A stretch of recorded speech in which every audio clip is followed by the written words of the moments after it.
கர்த்தர் உயர்ந்தவர்.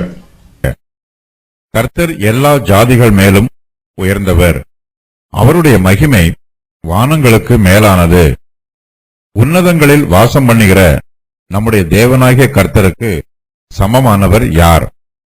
அவர் வானத்திலும் பூமியிலும் உள்ளவைகளை பார்க்கும்படி தம்மை தாழ்த்துகிறார்.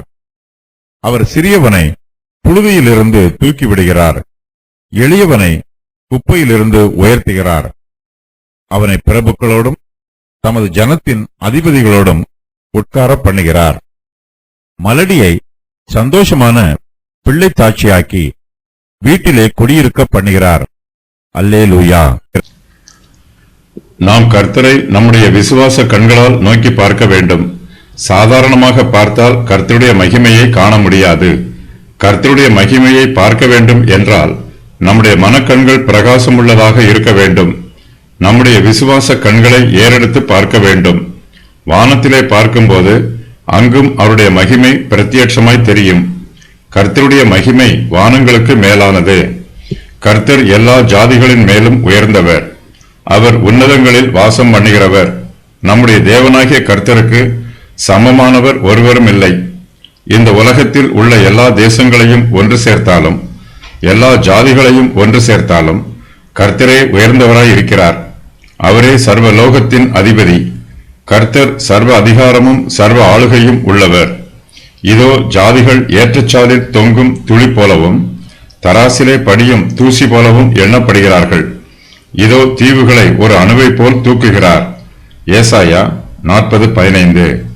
சகல ஜாதிகளும் அவருக்கு முன்பாக ஒன்றுமில்லை. அவர்கள் சூனியத்தில் சூனியமாகவும் மாயையாகவும் எண்ணப்படுகிறார்கள். ஏசாயா 40:17. கர்த்தருடைய மகிமை உயர்ந்த வானங்களில் உள்ளது. அவருடைய மகிமை வானங்களுக்கு மேலானது. கர்த்தருடைய மகிமை தேவதூதர்களுக்கெல்லாம் மேலானது. தேவதூதர்கள் தேவனுடைய கட்டளைக்கு கீழ்ப்படிய வேண்டும். தேவதூதர்களும் கர்த்தர் பரிசுத்தர், கர்த்தர் பரிசுத்தர் என்று சொல்லி அவரை ஆராதிக்க வேண்டும். கர்த்தர் எல்லா ஜாதிகள் மேலும் உயர்ந்தவர். ஆனாலும் அவர் தம்மை தாழ்த்துகிறார். பரலோகத்திலும் பூமியிலும் உள்ளவர்களை பார்க்கும்படி கர்த்தர் தம்மை தாழ்த்துகிறார். கர்த்தர் தம்மை உயர்த்துவதும் தம்மை தாழ்த்துவதும் அவருடைய தெய்வீக செயல். தம்முடைய சித்தத்தின் பிரகாரமாக கர்த்தர் தமக்கு பிரியமான கிரியைகளை நடப்பிக்கிறார். கர்த்தர் உன்னதங்களில் வாசம் பண்ணினாலும் அவர் வானத்திலும் பூமியிலும் உள்ளவைகளை பார்க்கும்படி தம்மை தாழ்த்துகிறார். நாம் எல்லோருமே கர்த்தருடைய பாதபடியில் இருக்கிறோம். கர்த்தருடைய சமூகத்தில் இருந்து நன்மைகளை பெற்றுக் கொள்கிறோம். கர்த்தரோ நம்மீது கிருபையும் இரக்கமும் உள்ளவர். நாம் தாழ்ந்தவர்களாக இருந்தாலும் கர்த்தர் நம்முடைய தாழ்வில் நம்மை நினைவு கூறுகிறார். உன்னதங்களில் வாசம் பண்ணுகிற தேவன் நம்மை பார்க்கும்படி தம்மையே தாழ்த்துகிறார். தேவனுடைய மகிமை வானங்களிலும் உள்ளது, பூமியிலும் உள்ளது. எல்லா ஜாதிகள் மேலும் உள்ளது, எல்லா தேசங்கள் மேலும் உள்ளது. கர்த்தர் எல்லோரையும் நினைவு கூறுகிறார். கர்த்தரே சர்வ சிருஷ்டிகர். தம்முடைய சிருஷ்டிகளில் எதையும் அவர் மறக்க மாட்டார். இதோ தேவன் மகத்துவமுள்ளவர். அவர் ஒருவரையும் புறக்கணியார். மன உருக்கத்திலும் அவர் மகத்துவர். யோபு 36:5. சர்வ சிருஷ்டிகளையும் பார்க்கும்படியாகவே கர்த்தர் தம்மை தாழ்த்துகிறார். தேவனுடைய தெய்வீக பராமரிப்பு பரிபூர்ணமானது. அது சர்வ சிருஷ்டிகளுக்கும் போதுமானது. கர்த்தர் யாருக்கும் எந்த குறையும் வைப்பதில்லை. தம்முடைய நித்திய ஆலோசனையில் தம்முடைய ஆதீனத்தில் கர்த்தர் நம்மை நினைவு கூறுகிறார். அவர் சர்வலோகத்தையும் சிருஷ்டித்து பராமரிக்கிறவர். வானத்தில் உள்ளவைகளையும் பூமியில் உள்ளவைகளையும் கர்த்தரே பராமரிக்கிறார். அவைகள் எல்லாவற்றையும் பார்க்கும்படியாக அவற்றை நலம் விசாரிக்கும்படியாக கர்த்தர் தம்மை தாழ்த்துகிறார். நாம் தாழ்வில் உள்ளவர்கள், கர்த்தரோ உயர்வில் உள்ளவர். அவர் எல்லா ஜாதிகள் மேலும் உயர்ந்தவர். உயர்ந்த கர்த்தர் தாழ்ந்த நம்மை பார்ப்பதற்காக தம்மை தாழ்த்துகிறார். பூமியின் குடிகள் எல்லாம் ஒன்றுமில்லை என்று எண்ணப்படுகிறார்கள். அவர் தமது சித்தத்தின்படியே வானத்தின் சேனையையும் பூமியின் குடிகளையும் நடத்துகிறார். அவருடைய கையை தடுத்து அவரை நோக்கி என்ன செய்கிறீர் என்று சொல்லத்தக்கவன் ஒருவரும் இல்லை என்றேன். தானியேல் 4:35. கர்த்தர் இந்த பூமியிலும் தம்மை தாழ்த்துகிறார். தேவகுமாரனாகிய இயேசு கிறிஸ்து தம்மையே தாழ்த்தி பரலோகத்தில் இருந்து இந்த பூமிக்கு வந்தார். கிறிஸ்துவானவர் தம் மீது மாம்ச சரீரத்தை ஏற்றுக்கொண்டார். காணாமல் போனவர்களை கண்டுபிடித்து ரட்சிக்கும்படியாக கர்த்தராகிய இயேசு கிறிஸ்து நம்மை போல பாடுள்ள ஒரு மனுஷரானார். கர்த்தர் இந்த பூமியை பார்க்கும்போது இதிலுள்ள மகிமையையும் மேன்மையையும் மகத்துவத்தையும் பார்க்கிறார். அதே வேளையில் இந்த பூமியில் உள்ள சாதாரண காரியங்களையும் பார்க்கிறார். கர்த்தர் இந்த பூமியிலே அற்புதங்களையும் அதிசயங்களையும் நடப்பிக்கிறார். சந்திரன், சூரியன் ஆகியவை தங்களுடைய வேலைகளை ஒழுங்காகச் செய்யும். கர்த்தர் அவற்றிற்கு நித்திய கட்டளை கொடுத்திருக்கிறார். அவை கர்த்தரின் கட்டளைக்கு கீழ்ப்படிந்து முரண்பாடில்லாமல் இயங்கும்.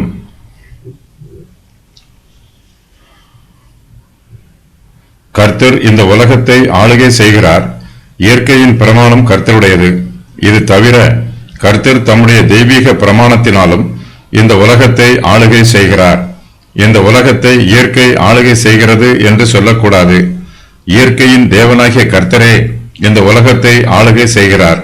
கர்த்தருடைய மகத்துவங்களையும் அதிசயங்களையும் அற்புதங்களையும் பலத்த கிரியைகளையும் நாம் இன்னும் பூரணமாய் பார்க்கவில்லை. கர்த்தர் இந்த பூமிக்கு நன்மை செய்வதில் பிரியப்படுகிறார். எல்லா காரியங்களும் இயற்கையின் பிரமாணத்தின்படி மெதுவாகத்தான் நடக்கும் என்று நிச்சயமாய் சொல்ல முடியாது. கர்த்தர் அற்புதங்களையும் அதிசயங்களையும் செய்கிறவர். கர்த்தரிடத்தில் இயற்கைக்கு மேலான வல்லமை உண்டு. அவரே சர்வ வல்லவர். அவரே இயற்கைக்கு வல்லமையை கொடுத்திருக்கிறவர். கர்த்தர் தம்முடைய சித்தத்தின் பிரகாரம் எதை வேண்டுமானாலும் செய்வார். அதை எப்பொழுது வேண்டுமானாலும் செய்வார். அது கர்த்தருடைய சுயாதீனம். அது அவருடைய தெய்வீக சித்தம். கர்த்தர் தம்முடைய சித்தத்தின் பிரகாரம் தம்முடைய தெய்வீக வல்லமையினால் சிறியவனை புழுதியில் இருந்து தூக்கி விடுகிறார். எளியவனை குப்பையில் இருந்து உயர்த்துகிறார். அவனை பிரபுக்களோடும் தமது ஜனத்தின் அதிபதிகளோடும் உட்கார பண்ணுகிறார். கர்த்தர் சிறியவனை புழுதியில் இருந்து தூக்கி விட்டதற்கு வேதாகமத்தில் அநேக எடுத்துக்காட்டுகள் உண்டு. போரடித்துக் கொண்டிருக்கும் போது கர்த்தர் கிதியோனை தூக்கிவிட்டார். காணாமல் போன கழுதைகளை தேடிப்போன சவுலை கர்த்தர் தூக்கிவிட்டார். கரவலாடுகளின் பின்னால் போன தாவீதை கர்த்தர் தூக்கிவிட்டார். மீன் பிடித்துக் கொண்டிருந்த அப்போஸ்தலர்களை கர்த்தர் மனுஷரை பிடிக்கிறவர்களாக தூக்கிவிட்டார். சுவிசேஷம் விலை உயர்ந்த பொக்கிஷம். கர்த்தர் இதை மண் பாண்டங்களில் கொடுத்திருக்கிறார். இந்த உலகத்தில் பலவீனமானவர்களிடத்திலும் பைத்தியம் என்று எண்ணப்படுகிறவர்களிடத்திலும் கர்த்தர் தம்முடைய சுவிசேஷ ஊழியத்தை ஒப்புக் கொடுத்திருக்கிறார். இந்த உலகத்தால் சாதாரண ஜனங்கள் என்று எண்ணப்பட்டவர்களே கர்த்தருடைய சுவிசேஷத்தை பரிசுத்த ஆவியானவரின் அபிஷேகத்தோடு பிரசங்கம் பண்ணினார்கள். எப்படியெனில், சகோதரரே, நீங்கள் அழைக்கப்பட்ட அழைப்பை பாருங்கள். மாம்சத்தின்படி ஞானிகள் அநேகர் இல்லை, வல்லவர்கள் அநேகர் இல்லை, பிரபுக்கள் அநேகர் இல்லை. ஞானிகளை வெட்கப்படுத்தும்படி தேவன் உலகத்தில் பைத்தியமானவைகளை தெரிந்து கொண்டார். பலமுள்ளவைகளை வெட்கப்படுத்தும்படி தேவன் உலகத்தில் பலவீனமானவைகளை தெரிந்து கொண்டார். உள்ளவைகளை அவமாக்கும்படி உலகத்தின் இழிவானவைகளையும் அற்பமாய் எண்ணப்பட்டவைகளையும் இல்லாதவைகளையும் தேவன் தெரிந்து கொண்டார். மாம்சமான எவனும் தேவனுக்கு முன்பாக பெருமை பாராட்டாதபடிக்கு அப்படி செய்தார். 1 கொரிந்தியர் 1:26 முதல் 29 வரை. நாம் தேவனிடமிருந்தே நம்முடைய வல்லமையை பெற்றுக் கொள்கிறோம். தேவன் இல்லாமல் நாம் ஒன்றுமில்லை. யோசேப்பு எகிப்து தேசத்திலே குற்றம் சாட்டப்பட்டு சிறையில் அடைக்கப்பட்டார். கர்த்தரோ யோசேப்பை சிறையிருப்பில் இருந்து விடுவித்து அவரை பிரபுக்களோடும் தமது ஜனத்தின் அதிபதிகளோடும் உட்கார பண்ணினார். ஒரு சில ஸ்திரீகள் திருமணமாகி நீண்ட காலமாக பிள்ளை பேறு இல்லாமல் இருப்பார்கள். கர்த்தரோ தம்முடைய தெய்வீக வல்லமையினால் மலடியை திடீரென்று பிள்ளைத்தாட்சி ஆக்குகிறார். சாராள், ரெபேக்காள், ராகேல், அன்னாள், எலிசபெத்து ஆகியோர் பிள்ளைப்பேறு இல்லாத மலடிகளாய் இருந்தார்கள். கர்த்தரோ இந்த மலடிகளை சந்தோஷமான பிள்ளைத்தாட்சி ஆக்கினார். அவர்களுடைய நிந்தையை நீக்கினார். கர்த்தருடைய கிருபையினாலும் வல்லமையினாலும் மலடிகள் பிள்ளைத்தாட்சி ஆனார்கள். கர்த்தர் அவர்களை வீட்டிலே குடியிருக்க பண்ணுகிறார். அவர்கள் தங்கள் குடும்பத்தை கட்டி எழுப்புகிறார்கள். குடும்ப தலைவியாக இருந்து தங்கள் குடும்பத்திற்கு தாங்கள் செய்ய வேண்டிய கடமைகளை நிறைவேற்றுகிறார்கள். கர்த்தரை துதிக்க வேண்டும் என்பதற்கு காரணங்கள். கர்த்தர் எல்லா ஜாதிகள் மேலும் உயர்ந்தவர். அவருடைய மகிமை வானங்களுக்கு மேலானது. சகல தேவர்களை விட கர்த்தர் உயர்ந்தவர். வானத்தில் உள்ளவைகளை பார்க்கும்படி அவர் தம்மை தாழ்த்துகிறார். பூமியில் உள்ளவைகளை பார்க்கும்படி தம்மை தாழ்த்துகிறார். அவர் சிறியவனை புழுதியில் இருந்து உயர்த்துகிறார், எளியவனை குப்பையில் இருந்து உயர்த்துகிறார். சிறியவனையும் எளியவனையும் பிரபுக்களோடு உட்காரும்படி உயர்த்துகிறார். அவர் மலடியை வீட்டிலே குடியிருக்க பண்ணுகிறார். கர்த்தர் மலடியை பிள்ளைத்தாட்சி ஆக்குகிறார். கர்த்தர் மகிமை உள்ளவர், மகத்துவமானவர், உயர்ந்தவர். ஆனாலும் வானத்திலும் பூமியிலும் உள்ளவைகளை பார்க்கும்படி அவர் தம்மை தாழ்த்துவது மிகப்பெரிய அற்புதமே. பூமியிலே தேவனுக்கு எதிராக பாவம் செய்து கலகம் பண்ணிக் கொண்டிருக்கும் மனுக்குலத்தார் இருக்கிறார்கள். கர்த்தர் பாவியான மனுஷனையும் நேசிக்கிறார், மனுஷருக்கு நன்மை செய்கிறார். ஒருவனும் கெட்டுப்போவது கர்த்தருடைய சித்தம் அல்ல, எல்லோரும் ரட்சிக்கப்பட வேண்டும் என்று விரும்புகிறார். சங்கீதம் 113 7 முதல் 9 வரை உள்ள வசனங்கள் கர்த்தர் மனுகுலத்தின் மீது காண்பிக்கும் அன்பை வெளிப்படுத்துகிறது.